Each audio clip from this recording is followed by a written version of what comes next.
Hello friends, welcome to शिक्षक prep. तो friends, हम सीटेट एग्ज़ाम की प्रिपरेशन कर रहे हैं दिसंबर 2024 के लिए और अभी हमारी क्लासेस चल रही हैं। इस क्लास में हम सीडीपी के प्रीवियस ईयर क्वेश्चन पेपर करने वाले हैं फ्रेंड्स, और इसमें क्वेश्चन पेपर के साथ साथ आपको कॉन्सेप्ट भी क्लियर किए जाएंगे। जी हाँ, यहाँ से आपके प्रीवियस ईयर क्वेश्चन पेपर भी रेडी होंगे और जो कॉन्सेप्ट है वो भी आपका क्लियर हो जाएगा, क्योंकि हम हर क्वेश्चन का डिटेल्ड एक्सप्लेनेशन समझते हुए चलेंगे। तो चलिए स्टार्ट करते हैं। आज की सीडीपी की क्लास फर्स्ट है, जो कि आपके पेपर 1 और पेपर 2 दोनों के लिए है, और साथ ही साथ हमारी अदर सब्जेक्ट की क्लासेस भी चल रही हैं। हिंदी पेडागोजी में आप देख सकते हैं theory plus previous year question paper, उसकी क्लास आपकी दिन में 3 बजे आती है, और ये जो सीडीपी की क्लास है इवनिंग 6 बजे हमारी होती है। ठीक है, तो आप लोग चैनल को सब्सक्राइब कर लीजिएगा फ्रेंड्स, ताकि हर क्लास की नोटिफिकेशन आपको मिलता रहे। साथ ही साथ आप स्क्रीन पर एक व्हाट्सअप नंबर देख रहे होंगे, इस नंबर पर मैसेज करके आप लोग सीटेट के पेड नोट्स परचेज कर सकते हैं। काफ़ी सारे स्टूडेंट्स ले चुके हैं फ्रेंड्स, अगर आपको भी लेना हो तो आप इस पर मैसेज करके ले सकते हैं। बाकी आप टेलीग्राम ग्रुप से भी ज्वाइन हो सकते हैं, लिंक डिस्क्रिप्शन बॉक्स में अवेलेबल है, क्योंकि क्लास से रिलेटेड जो भी चीज़ें होती हैं वहाँ पर आप लोगों को बताई जाती हैं। तो चलिए स्टार्ट करते हैं आज से सीडीपी की क्लास, और ये हमारी क्लास फर्स्ट है। ठीक है, तो देखिए सबसे पहला आपका जो क्वेश्चन है यहाँ पर, निम्न में से कौन सा संवेगात्मक विकास का हिस्सा है। ऑप्शन 1 है अंतर्वैयक्तिक कौशल, दूसरा है अवधान व स्मृति, तीसरा है शारीरिक प्रणाली की क्रिया, और चौथा है प्रतिबोधिक और गतिक कौशल। तो देखिए यहाँ पर आपसे पूछा हुआ है संवेगात्मक विकास, ठीक है, जिसे हम इंग्लिश में बोलते हैं इमोशनल डेवलपमेंट। अब देखिए ये किसका हिस्सा है। सबसे पहले दिया है अंतर्वैयक्तिक कौशल। ये जो कौशल होते हैं 2 प्रकार के, एक होता है आपका अंतर्वैयक्तिक, एक अंतरावैयक्तिक, यानी कि इंग्लिश में इनको बोलते हैं इंट्रापर्सनल और इंटरपर्सनल। तो देखिए ये जो इंट्रापर्सनल होता है, इसमें क्या होता है कि जब व्यक्ति खुद को जानने लगता है, ठीक है, जैसे गौतम बुद्ध हो गए, काफ़ी सारे एग्जाम्पल ऐसे महात्मा है ना, तो जो खुद को समझने की जिसमें पावर होती है, हम कहते हैं उसके अंदर इंट्रापर्सनल स्किल होती है। और एक होता है इंटरपर्सनल। इंटरपर्सनल मतलब होता है दूसरे व्यक्ति को जानना। जिस व्यक्ति के अंदर ये पावर होती है कि वो दूसरे के मन को पढ़ सके, उसे जान सके, उस व्यक्ति के अंदर इंटरपर्सनल स्किल होती है। ठीक है, तो ये ऑप्शन तो यहाँ पर गलत हो जाएगा, एलिमिनेट हो जाएगा, क्योंकि संवेगात्मक विकास का इससे कोई भी कनेक्शन नहीं है। दूसरा हम देखते हैं यहाँ पर अवधान व स्मृति। इसको इंग्लिश में बोल सकते हैं अटेंशन की पावर, और जो आपकी मेमोरी होती है, क्या ये आपके संवेगात्मक विकास से कनेक्टेड है? जी नहीं, ये भी आपके संवेगात्मक विकास से कनेक्टेड नहीं है, क्योंकि आपकी जो मेमोरी होती है ना, स्मृति होती है और अवधान होता है, वो आपके संज्ञानात्मक विकास से कनेक्टेड होता है। संज्ञानात्मक विकास मतलब होता है आपके दिमाग से संबंधित, इसे हम कॉग्निशन डेवलपमेंट बोलते हैं। ठीक है, तो दिमाग से संबंधित जो होता है वो आपका अवधान और स्मृति, क्योंकि जो आपकी स्मृति होती है ना, मेमोरी, किसी भी चीज़ को याद करने की जो पावर होती है वो आपके दिमाग से कनेक्टेड होती है। तो बस ये आपका संज्ञानात्मक विकास का हिस्सा होता है, इसलिए ये भी हमारा एलिमिनेट हो गया। नेक्स्ट है शारीरिक प्रणाली की क्रिया, और चौथा ऑप्शन है प्रतिबोधिक और गतिक कौशल। तो देखिए ये जो गतिक कौशल होते हैं, मोटर स्किल्स इंग्लिश में कहते हैं, इसके अंदर क्या होता है, मनुष्य की हड्डियों से रिलेटेड ये होता है। जब हम कहते हैं ना मनुष्य की हड्डियाँ जो है स्ट्रांग हो रही हैं, मतलब वो गतिक कौशल कर सकता है। ठीक है, तो ये होता है, इसीलिए ये भी आपका संवेगात्मक विकास से संबंधित नहीं है, ये आपकी शरीर की हड्डियों से रिलेटेड है, बोन्स से रिलेटेड है। ठीक है, तो ये 3 ऑप्शन हमारे एलिमिनेट हो गए। इस तरीके से एलिमिनेशन मेथड का यूज़ करके भी आप अपने आंसर तक पहुँच सकते हैं फ्रेंड्स। तो इसका राइट आंसर हो जाएगा शारीरिक प्रणाली की क्रिया। ठीक है, जो हमारा संवेगात्मक विकास होता है उसमें क्या होता है, हमारी जो शरीर है उसकी प्रणाली की एक्टिविटीज़ होती हैं। और ये संवेगात्मक विकास मतलब क्या होता है ना, संवेग हमारे अंदर के जो भाव होते हैं, इमोशन होते हैं, जैसे किसी से प्रेम करना, किसी से डरना, या फिर हम कह सकते हैं गुस्सा आना। ठीक है, आपने देखा होगा कोई व्यक्ति ऐसे होते हैं जिन्हें छोटी छोटी बात पे गुस्सा आ जाता है, कुछ लोग ऐसे होते हैं जिन्हें गुस्सा बहुत कम आता है ना, तो और कुछ लोग जल्दी से रोने लगते हैं, कुछ लोग ऐसे होते हैं जिनसे आप छोटी सी बात भी कह दो उन्हें रोना आ जाएगा, कुछ लोग ऐसे होते हैं जिनसे आप कुछ भी कह दो उन्हें रोना आएगा ही नहीं। तो ये सब हमारे क्या होते हैं, संवेग होते हैं, इमोशन होते हैं। तो इन्हीं के डेवलपमेंट की बात करी गई है, और इसका राइट आंसर होगा शारीरिक प्रणाली की क्रिया। ठीक है, चलिए आगे बढ़ते हैं अपने नेक्स्ट क्वेश्चन की तरफ। देखिए फ्रेंड्स, यहाँ पर हम हर क्वेश्चन का डिटेल्ड एक्सप्लेनेशन करते हुए चल रहे हैं, इसीलिए मैंने आपको बोला कि यहाँ से आपके प्रीवियस ईयर क्वेश्चन पेपर भी रेडी होंगे और साथ में आपका कॉन्सेप्ट भी क्लियर होता चलेगा। जैसे कि हमने पहले भी सीटेट की प्रिपरेशन करी थी, हम हमेशा करते हैं, उसी तरीके से इस बार दिसंबर 2024 के लिए ये सीरीज़ आपकी स्टार्ट हो चुकी है। नेक्स्ट क्वेश्चन है आपका, निम्न में से कौन से कारक बच्चों के विकास को निर्धारित और प्रभावित करते हैं? यानी कि ऐसे कौन कौन से फैक्टर हैं जो बच्चे के डेवलपमेंट को प्रभावित करते हैं? पहला है आनुवंशिकता, दूसरा है भौतिक वातावरण और तीसरा है सामाजिक सांस्कृतिक कारक। अब देखिए, बच्चे का जो विकास होता है, डेवलपमेंट होता है, उसमें इन तीनों का इम्पॉर्टेंट रोल होता है। कैसे? सबसे पहला है आनुवंशिकता, जिसे हम इंग्लिश में क्या बोलते हैं? हेरिडिटी बोलते हैं, है ना, हेरिडिटी बोलते हैं।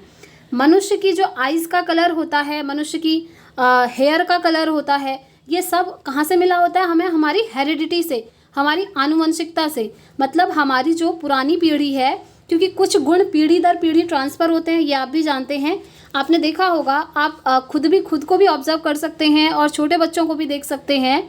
अगर किसी बच्चे के हेयर का कलर बहुत ज़्यादा ब्राउन है, डार्क ब्राउन है, तो अगर आप ऑब्जर्व करेंगे तो उनके मदर या फिर फादर के हेयर का कलर भी उसी तरीके का रहा होगा। तो कुछ गुण ऐसे होते हैं जो हमें एक पीढ़ी से दूसरी पीढ़ी में ट्रांसफ़र होते हुए चलते हैं, उसी को हम कहते हैं आनुवंशिकता। तो जो बच्चे का विकास होता है उसमें आनुवंशिकता का रोल तो है ना। आपने देखा होगा कुछ बच्चों की हाइट बहुत ज़्यादा होती है, अगर आप ऑब्जर्व करेंगे तो उनके मदर या फिर फादर की हाइट भी ज़्यादा रही होगी। तो ये जो गुण होते हैं ना, एक पीढ़ी से दूसरी पीढ़ी में ट्रांसफ़र होते हैं, तो हम कहेंगे कि विकास में आनुवंशिकता का इम्पॉर्टेंट रोल होता है। साथ ही साथ भौतिक वातावरण। देखिए, अब ये भौतिक वातावरण क्या है? आपका जो फिज़िकल इन्वायरमेंट है। फिज़िकल इन्वायरमेंट कहने का मतलब होता है फ्रेंड्स, हमारे जो आसपास का वातावरण है, हम जिस जगह पर रहते हैं, हमारे आसपास क्या चीज़ें हैं, हरियाली है या फिर बहुत ज़्यादा पोल्यूशन है, जो भी हमारे आसपास नदी, पहाड़, झरने, चिड़िया, जानवर, जो भी चीज़ें आप भौतिक जगत में देख रहे हैं, उनका मनुष्य के विकास में प्रभाव पड़ता है। जैसे एनवायरनमेंट में आप बच्चे को रखेंगे ना, बच्चा वैसा हो जाएगा। जैसे कुछ लोग ऐसे होते हैं, देखिए कुछ फैमिलीज ऐसी होंगी जहाँ पर क्या होता है कि एक दूसरे की रिस्पेक्ट से बात की जाती है। अगर उस फैमिली में कोई बच्चा जन्म ले रहा है तो बच्चा देखेगा कि मेरी फैमिली में जो मदर फादर हैं एंड जो अदर मेंबर्स हैं वो एक दूसरे के साथ रिस्पेक्टफुली बात कर रहे हैं, है ना। तो वही चीज़ें बच्चा भी सीखेगा, तो बच्चे के अंदर वो गुण आ जाएंगे कि मुझे लोगों की रिस्पेक्ट करनी चाहिए। तो बच्चे के विकास में भौतिक वातावरण का भी प्रभाव पड़ता है। इसी तरीके से जो सामाजिक सांस्कृतिक कारक होते हैं, आपके आसपास का जो समाज है और जो आपकी संस्कृति है, इसका प्रभाव भी बच्चे के विकास पर पड़ता है। देखिए, जहाँ पर हम रहते हैं, हमारे आसपास किस तरीके के लोग रहते हैं, हमारा फ्रेंड सर्कल कैसा है, इस चीज़ का प्रभाव बच्चे के ऊपर पड़ता है। ठीक है, जैसे दोस्त होते हैं, जैसा समाज होता है, वो चीज़ें हम देखते हैं और धीरे धीरे उस चीज़ को सीख जाते हैं। तो इसीलिए इसका राइट आंसर क्या हो जाएगा? राइट आंसर होगा ऑप्शन 4, जिसमें दिया है A, B और C तीनों। तो 4th option will be the right answer. आगे बढ़ते हैं नेक्स्ट क्वेश्चन की तरफ। ये आपका कथन और तर्क से रिलेटेड क्वेश्चन है फ्रेंड्स, और सीटेट में ऐसे क्वेश्चन बहुत ज़्यादा आपसे पूछे जाते हैं। तो चलिए देख लेते हैं। कथन आपको दिया है, स्कूल में सीखने के लिए बच्चों के गति कौशल का समन्वय महत्वपूर्ण नहीं है, कह रहा है। ठीक है, और इसका तर्क है कि सीखना और विकास एक दूसरे से स्वतंत्र हैं। अब देखिए, यहाँ पर ना ये कथन भी गलत है और इसका तर्क भी गलत है। कैसे? देखिए, कथन कह रहा है स्कूल में सीखने के लिए बच्चों के गतिक कौशल का समन्वय इम्पॉर्टेंट नहीं है, जबकि इम्पॉर्टेंट है। अगर आप बच्चे को कुछ भी सिखाना चाहते हैं तो उसके गतिक कौशल विकसित होने चाहिए। जैसे गतिक कौशल मैंने आपको बताया ना, जो हमारी हड्डियों से रिलेटेड चीज़ें होती हैं, हमारी बॉडी में जो हड्डियाँ होती हैं वो स्ट्रॉन्ग होनी चाहिए, तभी तो हम किसी चीज़ को सीख सकते हैं। इसी तरीके से जो सीखना और विकास है वो एक दूसरे से स्वतंत्र नहीं होता है, बल्कि एक दूसरे से कनेक्टेड होता है। एक दूसरे से क्या होता है? अंतः संबंधित होता है, इंटर रिलेटेड होता है, इंटर कनेक्टेड होता है, आप कुछ भी कह सकते हैं। क्योंकि जब बच्चे का डेवलपमेंट हुआ होगा तभी तो वो सीखेगा। अब आप सोचिए, एक छोटा सा बच्चा है जो 2 साल का है और उसे आप 5th क्लास की चीज़ें पढ़ाना चाहते हैं, सिखाना चाहते हैं, तो क्या वो सीख लेगा? नहीं सीखेगा। जब तक उसका दिमाग मैच्योर नहीं होगा, जब तक उसका डेवलपमेंट नहीं होगा, तब तक वो चीज़ों को नहीं सीख सकता है। तो इसीलिए सीखना और विकास दोनों क्या होते हैं, आपस में अंतः संबंधित होते हैं। और ये कह रहा है स्वतंत्र होते हैं। स्वतंत्र मतलब होता है फ्रेंड्स अलग अलग होते हैं, और ये अलग अलग नहीं होते हैं। ठीक है, तो इसीलिए हम कहेंगे कथन भी गलत है और तर्क भी गलत है। तो चलिए ऑप्शन में देखते हैं। ये कह रहा है ए और आर दोनों सही हैं, नहीं।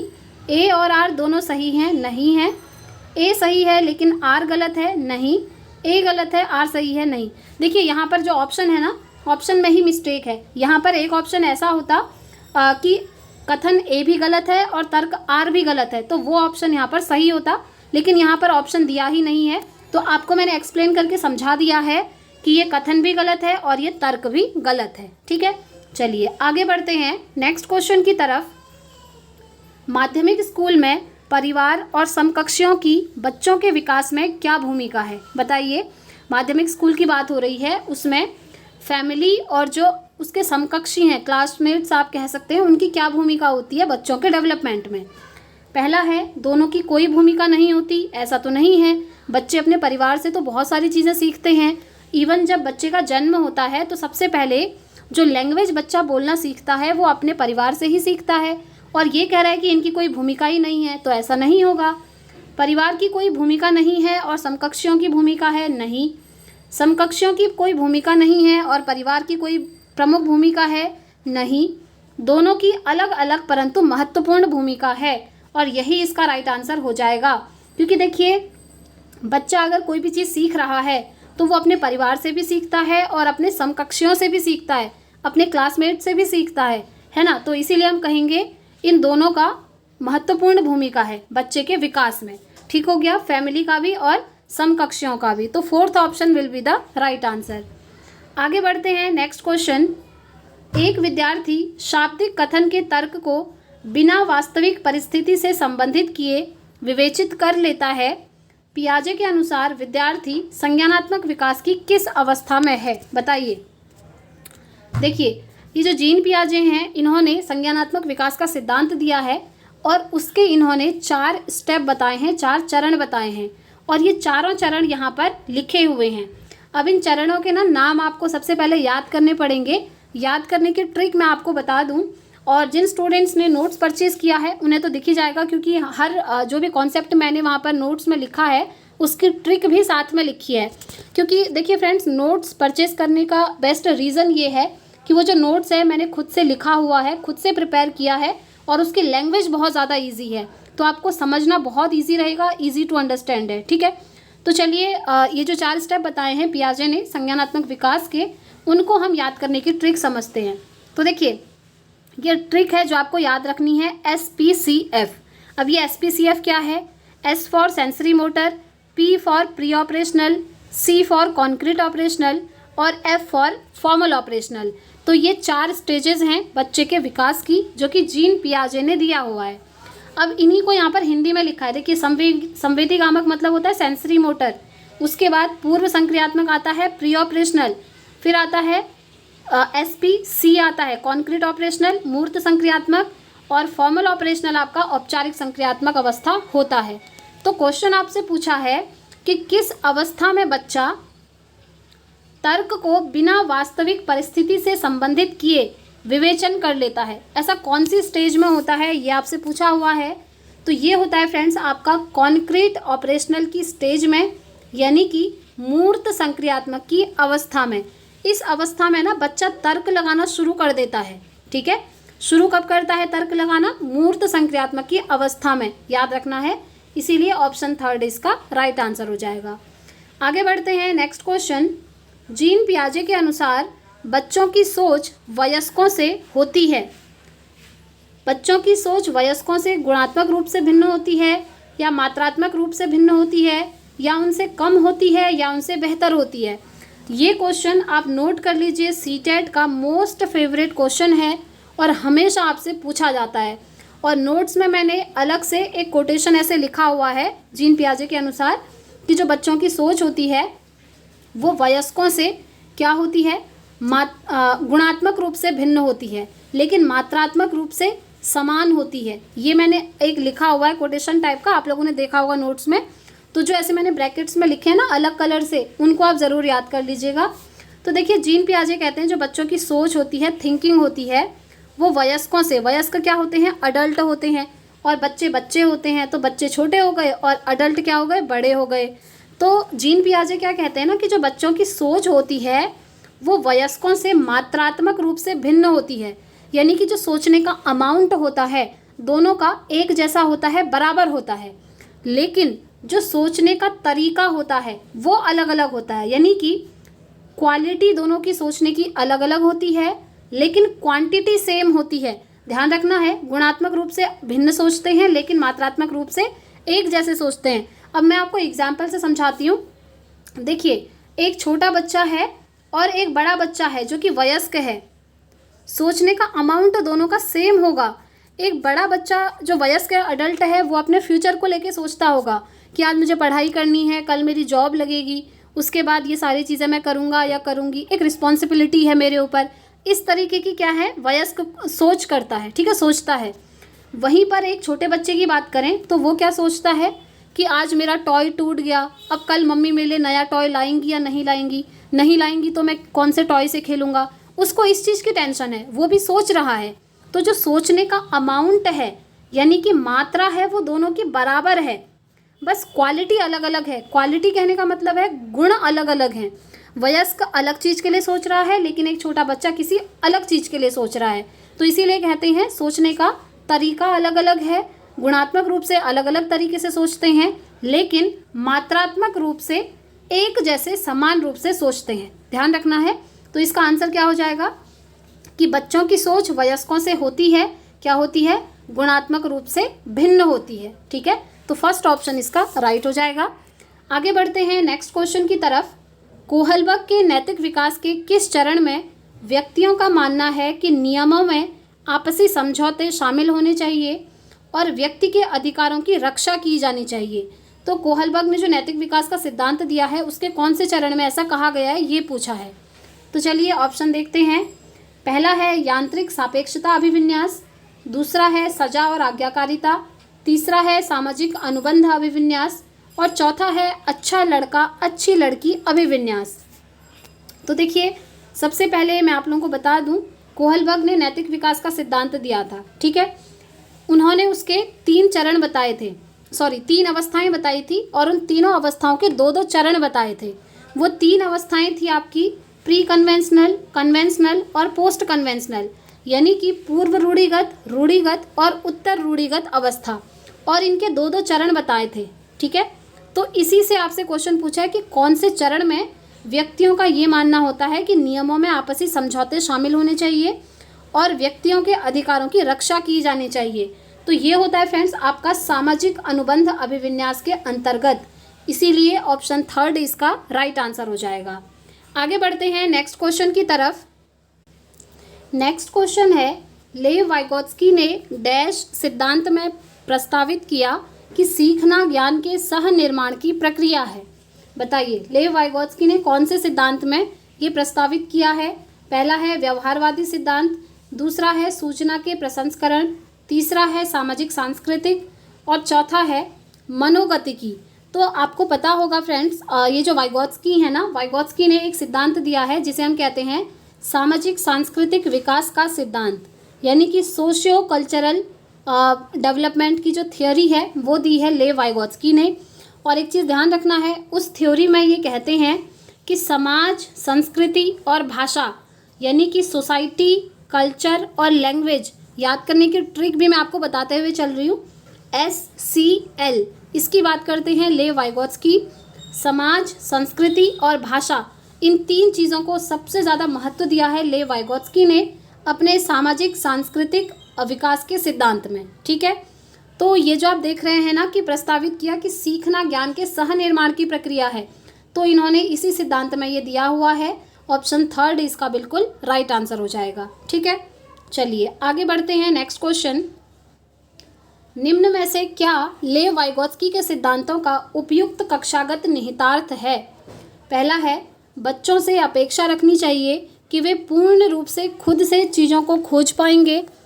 दूसरा है, बच्चों में वांछनीय व्यवहार को बढ़ावा देने के लिए उन्हें इनाम चाहिए। तीसरा है, बच्चों में अवांछनीय व्यवहार को कम करने के लिए सज़ा देनी चाहिए।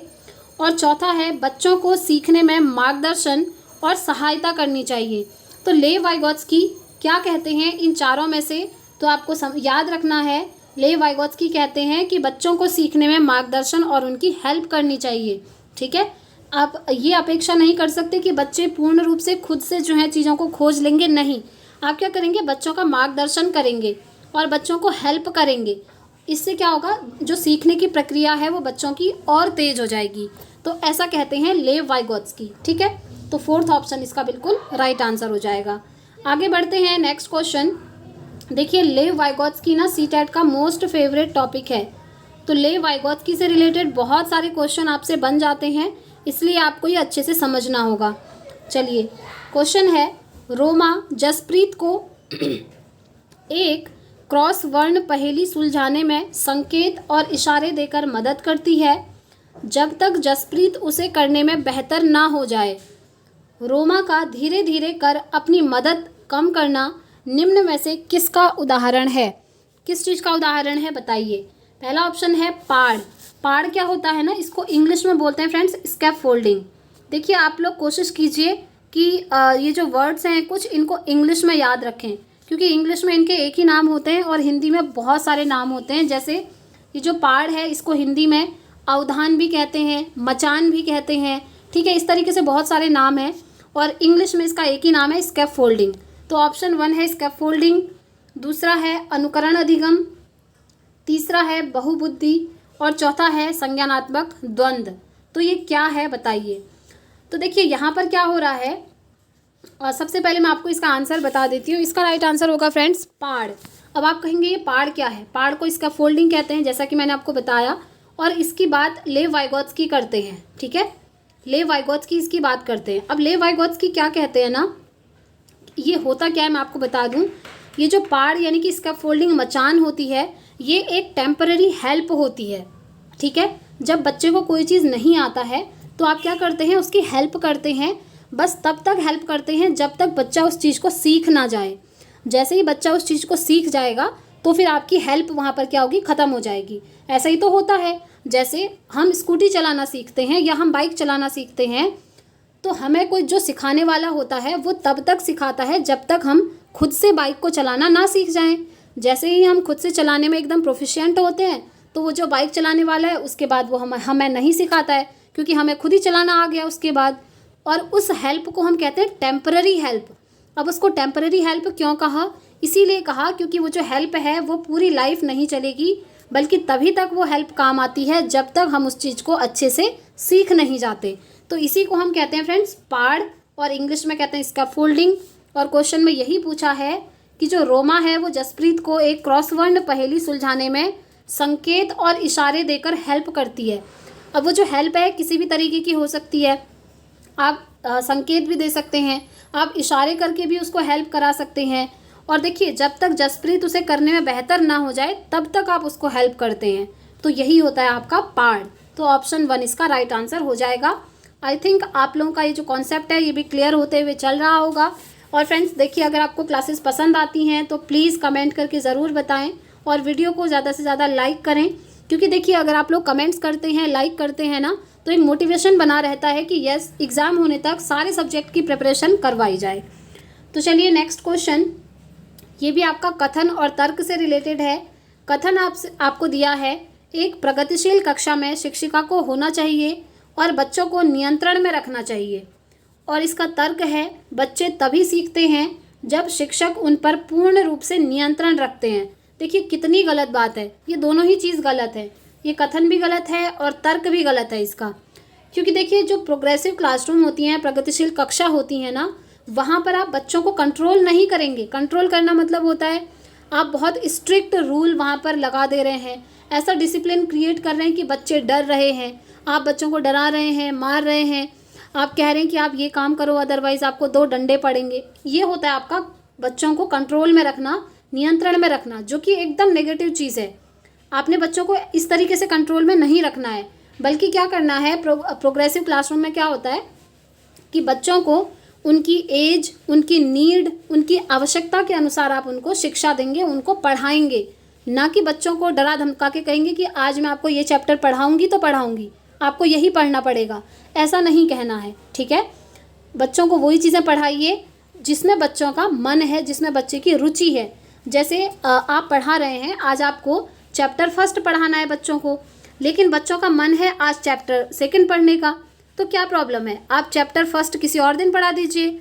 उस दिन बच्चों का मन चैप्टर सेकंड पढ़ने का है तो उसी को पढ़ाइए। यही होता है प्रोग्रेसिव क्लासरूम, जहाँ पर बच्चों को उनकी रुचि, उनकी आवश्यकता, उनकी नीड के अनुसार शिक्षा दी जाती है। लेकिन यहाँ पर कह रहे हैं नियंत्रण में रखना चाहिए, इसलिए ये गलत हो गया। और तर्क कह रहा है कि बच्चे तभी सीखेंगे जब शिक्षक उन पर नियंत्रण रखेंगे, और मैंने आपको बोला कंट्रोल करना ये नेगेटिव चीज़ होती है, तो इसीलिए इसका राइट आंसर क्या होगा, जिसमें दिया हो कि कथन भी गलत है और तर्क भी गलत है। कथन ए है और तर्क आर है, ठीक है। ये कह रहा है ए और आर दोनों सही हैं, नहीं। ए और आर दोनों सही हैं लेकिन नहीं, ये दोनों सही हैं ही नहीं। ए सही है लेकिन आर गलत नहीं, ए और आर दोनों गलत हैं, ये इसका राइट आंसर हो जाएगा, क्योंकि कथन भी गलत है और तर्क भी गलत है, ठीक है। आगे बढ़ते हैं नेक्स्ट क्वेश्चन की तरफ। व्यक्ति अपने पूर्व ज्ञान के आधार पर संबंध बनाने में सक्षम होते हैं और विचारों के बीच वर्गीकरण, पैटर्निंग और संबंधों को गहराई से देख पाते हैं। तो ऐसे व्यक्तियों के अंदर कौन सी बुद्धि अच्छी होगी, क्योंकि ये जो बुद्धि है ना, चलिए बुद्धि से रिलेटेड पहले कॉन्सेप्ट समझ लेते हैं। हार्वर्ड गार्डनर है एक, ठीक है, एक व्यक्ति हैं हार्वर्ड गार्डनर, जिन्होंने बुद्धि का कॉन्सेप्ट दिया, और जो बुद्धि का इन्होंने ये सिद्धांत दिया उसे हम कहते हैं हार्वर्ड गार्डनर का बहुबुद्धि सिद्धांत, यानी कि multiple intelligence theory of Harvard gardener. Harvard gardener ने कहा बुद्धि अनेक प्रकार की होती है, इसीलिए इसको कहते हैं बहुबुद्धि का सिद्धांत, ठीक है। और इन्होंने बुद्धि के 8 प्रकार बताए थे। उन 8 प्रकारों में से 4 प्रकार यहाँ पर लिखे हैं और आपको एक आंसर देना है। ये कहते हैं कि ये जो 8 प्रकार की बुद्धि होती है, हर व्यक्ति में कोई बुद्धि ऐसी होती है जो व्यक्ति को एकदम यूनिक बनाती है और व्यक्तियों से अलग बनाती है। जैसे आपने देखा होगा, आप जानते होंगे सचिन तेंदुलकर, उनके अंदर क्या है, शारीरिक गतिक बुद्धि ज़्यादा अच्छी है। शारीरिक गतिक बुद्धि मतलब शरीर से रिलेटेड एक्टिविटीज़ वो बहुत अच्छी कर सकते हैं, क्योंकि वो स्पोर्ट्स में अच्छे हैं, वो क्रिकेट में अच्छे हैं। अब उन जैसा कोई और नहीं बन सकता, सीधी सी बात है। तो वो जो है, जो क्रिकेट है, उनको एक अलग पर्सनैलिटी देता है, ठीक है। तो इस तरीके से हर व्यक्ति की पर्सनैलिटी अलग अलग होती है, हर किसी के अंदर एक यूनिक चीज़ होती है। जैसे एक टीचर हैं, टीचर के अंदर एक यूनिक चीज़ होती है कि वो बच्चों को अच्छी तरीके से समझा सकते हैं। जिस तरीके से एक टीचर बच्चों को अच्छी तरीके से समझा सकता है, उस तरीके से एक क्रिकेटर नहीं समझा सकता, है ना। तो टीचर का अपना अलग गुण है और एक क्रिकेटर का अलग गुण है। ये बस मैं आपको एग्जाम्पल के थ्रू जो है समझाना चाह रही हूँ, ठीक। तो कहने का मतलब है ये जो बुद्धि होती है हर किसी में अलग अलग होती है। तो क्वेश्चन आपसे पूछा है कि व्यक्ति जो है अपने पूर्व ज्ञान के आधार पर संबंध बनाने में सक्षम होते हैं और विचारों के बीच वर्गीकरण, पैटर्निंग और संबंधों को गहराई से देख पाते हैं। तो ऐसे व्यक्ति के अंदर कौन सी बुद्धि अच्छी होगी। तो देखिए, तर्क गणितीय बुद्धि ये तो नहीं होगी। ये किसके अंदर होती है ना, जो हमारे साइंटिस्ट होते हैं, मैथमेटिशियन होते हैं, जो कि तर्क कर पाते हैं, लॉजिक लगा पाते हैं किसी भी चीज़ के लिए। और ये जो शारीरिक गति संवेदनात्मक बुद्धि, ये बुद्धि उन व्यक्तियों के अंदर होती है जो शरीर से रिलेटेड एक्टिविटीज़ बहुत अच्छी कर पाते हैं, जैसे स्पोर्ट्स वगैरह हो गया, ठीक है। और ये तो मैंने आपको अभी समझाया ही था, अंतर्वैयक्तिक बुद्धि और अंतरावैयक्तिक बुद्धि दोनों में डिफरेंस मैंने आपको बताया था, इंट्रापर्सनल और इंटरपर्सनल। इंट्रापर्सनल क्या होता है, जब हम किसी सामने वाले व्यक्ति, इंट्रापर्सनल मतलब होता है जब हम खुद को जानते हैं, समझते हैं। और इंटरपर्सनल होता है जब हम किसी सामने वाले व्यक्ति को, किसी दूसरे व्यक्ति की भावनाओं को समझ पाते हैं। तो ये भी यहाँ पर नहीं होगा। लेकिन इसका राइट आंसर क्या होगा आपका, भाषाई बुद्धि, लिंग्विस्टिक इंटेलिजेंस। क्योंकि देखिए, पूर्व ज्ञान के आधार पर संबंध बनाने में आप सक्षम हैं और आपके जो विचार हैं उनका वर्गीकरण कर पा रहे हैं, पैटर्न कर पा रहे हैं और उनके संबंधों को देख भी पा रहे हैं। तो आपके अंदर क्या है, भाषाई बुद्धि बहुत अच्छी है, ठीक है, लिंग्विस्टिक इंटेलिजेंस।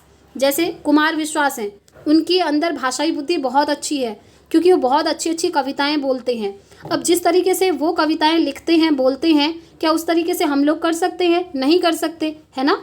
तो उनके अंदर भाषाई बुद्धि अच्छी है। तो इसी प्रकार से बुद्धि, हर किसी के अंदर अलग अलग प्रकार की बुद्धि पाई जाती है, ऐसा कहते हैं हार्वर्ड गार्डनर। तो इसका राइट आंसर ऑप्शन 4 है। आगे बढ़ते हैं नेक्स्ट क्वेश्चन। सह शिक्षा कक्षा में लड़कों के लिए एक शिक्षक की टिप्पणी बहादुर बनो और लड़कियों की तरह कमज़ोर व्यवहार मत करो, ये किस चीज़ को बढ़ावा देगा? देखिए कितनी गलत बात है। एक शिक्षक क्या कर रहे हैं, कह रहे हैं, एक सेंटेंस बोल रहे हैं लड़कों को कि बहादुर बनो और लड़कियों की तरह कमज़ोर व्यवहार मत करो। मतलब उस शिक्षक की नज़र में जो लड़कियां हैं वो कमज़ोर होती हैं। अब ये क्या है, ये क्या चीज़ दर्शा रहा है, क्या शो करवा रहा है, ये आपसे पूछा है। पहला है जेंडर समता, ये तो नहीं होगा।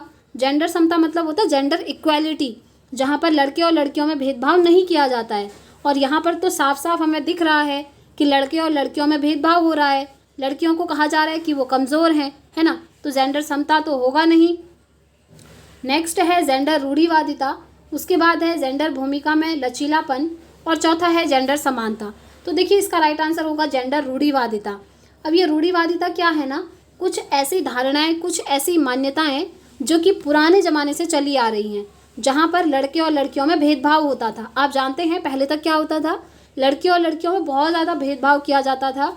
लड़कियों से कहा जाता था कि ये किचन में ही रहेंगी, किचन का काम करेंगी, घर संभालेंगी, बच्चों को संभालेंगी, और जो लड़के हैं वो ऑफिस जाएंगे, पैसे कमा के लाएंगे, है ना। तो इस तरीके से क्या था, दोनों के काम डिवाइड किए हुए थे समाज ने। तो यही है जेंडर रूढ़िवादिता।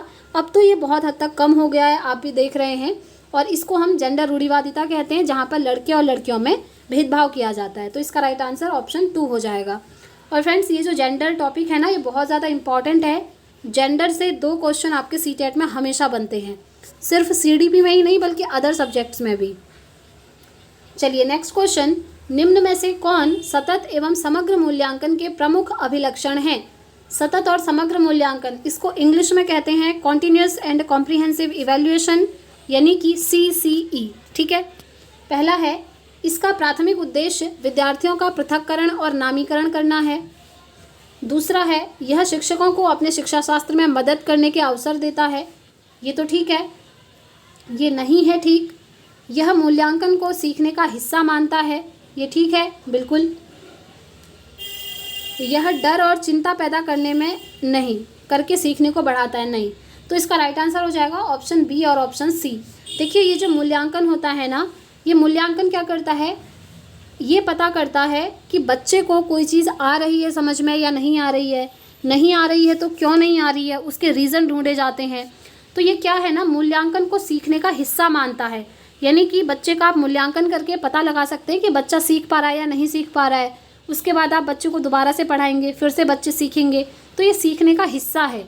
और साथ ही साथ ये शिक्षकों को भी शिक्षा शास्त्र में मदद करता है, यानी कि टीचर्स को पढ़ाने में हेल्प करता है।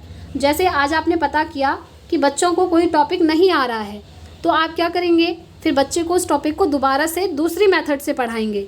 तो ये टीचर को भी हेल्प करता है और बच्चे के सीखने में भी हेल्पफुल है। लेकिन बच्चों को पृथक करना, नामीकरण करना, अलग अलग करना, ऐसा इसका काम नहीं है, और ना ही बच्चों में डर और चिंता पैदा करता है। इसीलिए बी और सी ऑप्शन इसका बिल्कुल राइट हो जाएगा, जो कि हमको ऑप्शन 3 में दिख रहा है, बी एंड सी। ठीक है। चलिए नेक्स्ट क्वेश्चन पे चलते हैं। नेक्स्ट क्वेश्चन है, निम्नलिखित में से कौन सा प्रश्न समालोचनात्मक चिंतन को बढ़ावा देता है बजाय कि सूचनाओं के मात्र प्रत्यास्मरण को? अब देखिए मात्र प्रत्यास्मरण मतलब होता है चीज़ों को रटना। जैसे 1 वर्ड क्वेश्चन होते हैं ना, जैसे भारत की राजधानी क्या है, न्यू दिल्ली है, आपने स्मरण कर लिया, याद कर लिया, ऐसा नहीं पूछ रहा है। ये कह रहा है समालोचनात्मक चिंतन, ऐसे प्रश्न जहाँ पर बच्चे को सोचना पड़े कि इसका आंसर क्या होगा। जैसे एक क्वेश्चन है कि भारत की भौगोलिक स्थिति के बारे में बताइए। अब भौगोलिक स्थिति कोई एक लाइन में तो कंप्लीट होगी नहीं, उसके लिए अलग अलग दिशाओं में बच्चे को सोचना पड़ेगा, अलग अलग डायरेक्शन में अपना दिमाग लगाना पड़ेगा कि भौगोलिक स्थिति में ये भी है, ये चीज़ें आती हैं, ये आती हैं, ये आती हैं, और हर बच्चा अलग अलग तरीके से सोच करके आंसर करेगा। तो यही होता है समालोचनात्मक चिंतन, जिसे हम कहते हैं इंग्लिश में क्रिटिकल थिंकिंग, जहाँ पर बच्चे को सोचना पड़े उसका आंसर देने के लिए। ठीक है। अब देखिए इस टाइप के क्वेश्चन कौन से होंगे, ये आपसे पूछा है। जैसे पहला है, आखिरी जनगणना किस वर्ष में हुई? क्या यहाँ पर बच्चा समालोचनात्मक चिंतन करेगा? नहीं करेगा। यहाँ पर तो वो बस वर्ष बता देगा, इस वर्ष में हुई, तो ये तो प्रत्यास्मरण हो गया, इसमें समालोचनात्मक चिंतन हुआ ही नहीं। नेक्स्ट है, महात्मा गांधी का जन्म कहाँ हुआ? यहाँ भी समालोचनात्मक चिंतन नहीं है, क्योंकि उस जगह का नाम बता देगा बच्चा बस। नेक्स्ट है, भारत के प्रथम राष्ट्रपति कौन थे? यहाँ पर भी बच्चा क्या करेगा, सीधे राष्ट्रपति का नाम बता देगा, ये भी प्रत्यय स्मरण हो गया। नेक्स्ट है, समाज में लोकतांत्रिक आदर्शों को बढ़ावा कैसे दिया जा सकता है। अब आप देखिए, ये जो क्वेश्चन पूछा है बच्चे से कि समाज में लोकतांत्रिक आदर्शों को बढ़ावा कैसे दिया जाएगा, तो यहाँ पर हर बच्चा अलग अलग तरीके से आंसर देगा, जिसको जिस तरीके की चीज़ें समझ में आएंगी वो वैसा आंसर देगा। तो यहाँ पर क्या होता है कि बच्चों को अलग अलग दिशाओं में सोचना होगा, अलग अलग डायरेक्शन में अपना दिमाग लगाना होगा, क्योंकि ये क्वेश्चन ऐसा नहीं है कि एक लाइन में आप आंसर दे देंगे, नहीं। तो इसीलिए इस क्वेश्चन में क्या करेगा बच्चा, समालोचनात्मक चिंतन करेगा, ठीक है। और इसको हम डाइवर्जेंट थिंकिंग भी कहते हैं, नोट कर लीजिए, डाइवर्जेंट थिंकिंग। और हिंदी में इसको हिंदी में क्या बोलते हैं एक बार आप बताइएगा। इंग्लिश में इसको डाइवर्जेंट थिंकिंग कहते हैं, यस, अपसारी चिंतन, याद आ गया। हिंदी में कहते हैं अपसारी चिंतन, डाइवर्जेंट थिंकिंग, जहाँ पर बच्चा एक क्वेश्चन का आंसर देने के लिए अलग अलग दिशाओं में सोचने लगे। और जस्ट इसका रिवर्स होता है कन्वर्जेंट थिंकिंग। कन्वर्जेंट थिंकिंग को हिंदी में कहते हैं अभिसारी चिंतन। अभिसारी चिंतन में ना इस तरीके के क्वेश्चन होते हैं जो प्रत्यय स्मरण वाले, जैसे महात्मा गांधी का जन्म कहाँ हुआ, भारत के प्रथम राष्ट्रपति कौन थे, वन वर्ड आंसर वाले। यहाँ पर बच्चे को ज़्यादा सोचना नहीं पड़ता है, तो इसे हम कहते हैं कन्वर्जेंट थिंकिंग। तो इन दोनों में आपको डिफरेंस भी मैंने बता दिया, आप लोग याद रखिएगा, ठीक है। तो आज की क्लास में इतने ही क्वेश्चन करते हैं फ्रेंड्स, इससे आगे के क्वेश्चन हम कल की क्लास में करेंगे। और डेली 6 PM आपकी क्लास होती है। क्लास को बिल्कुल भी मिस मत करिएगा फ्रेंड्स, क्योंकि यहाँ से आपके प्रीवियस ईयर क्वेश्चन पेपर भी रेडी हो रहे हैं और साथ ही साथ आपका कॉन्सेप्ट भी क्लियर होता हुआ चल रहा है, ठीक है। तो आज की वीडियो में इतना ही रखते हैं। वीडियो पसंद आया हो तो लाइक एंड शेयर ज़रूर करिएगा। और नोट्स के लिए आपको व्हाट्सएप नंबर दिख रहा होगा स्क्रीन पर, वहाँ पर आप मैसेज करके पेड नोट्स को ले सकते हैं। तो इस वीडियो में इतना ही रखते हैं फ्रेंड्स, मिलते हैं नेक्स्ट वीडियो में। Thanks for watching.